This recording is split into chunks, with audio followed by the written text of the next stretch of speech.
going back to educating yourself is so important, right? And that's why a good financial advisor will ask you, what's your risk appetite? How long can you go without this money? What do you think that's going on in the market? How do you feel yourself when you go out and spend money? Have things gotten more expensive? Has your shopping cart gotten a little bit more empty?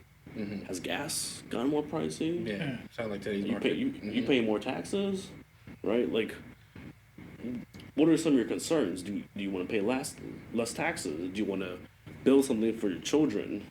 Do you want to retire your parents? Is one of your goals to buy a house or a wedding, right?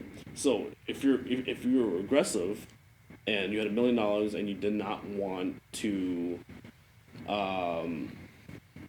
manage it yourself, and you were to give it to me, what I would do is I would put it into a BlackRock fund. That one, since it's $1 million, you be considered a high net worth client.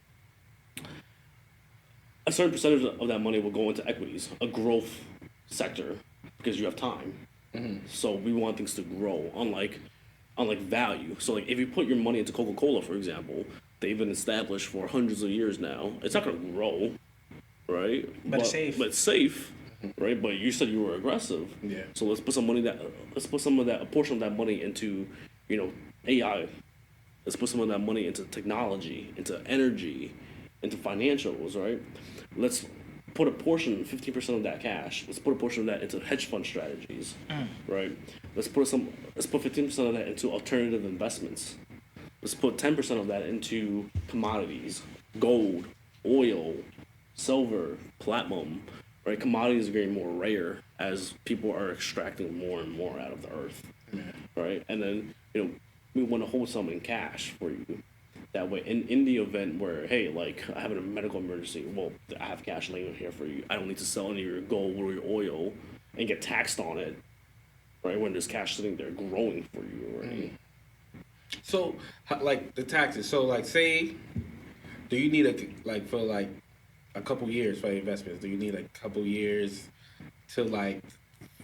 I know after I know if you take out taxes before a year's up, you get taxed the highest. Yeah. So if you sell anything before a year, it's considered income tax. Income tax is taxed the highest. Right. Right. What's the percentage How on much? that? 35%. God Okay. damn. I thought it was 40%. No, not for you. It's 35%. 35%? Okay. Right, 35%. After a year, it's considered a longer term, right? So depending on where you are, it can be as low as 20%, Oh, okay. right? But then again, like, if you have a good CPA and you have a good balanced financial portfolio, right, you can write off a loss on the other end, right? The car that you drive to go see your clients, the gas that you buy, right? Those are all losses. So let's say you sell when you make $200,000, and in the past year, you've written off $100,000 worth. Now you're only taxed on $100,000. So now, like, you've lowered your own tax bracket, and you pay less in taxes. That's how the rich do it. Yeah. So let me ask you a question. How do you get your money to work in private equity?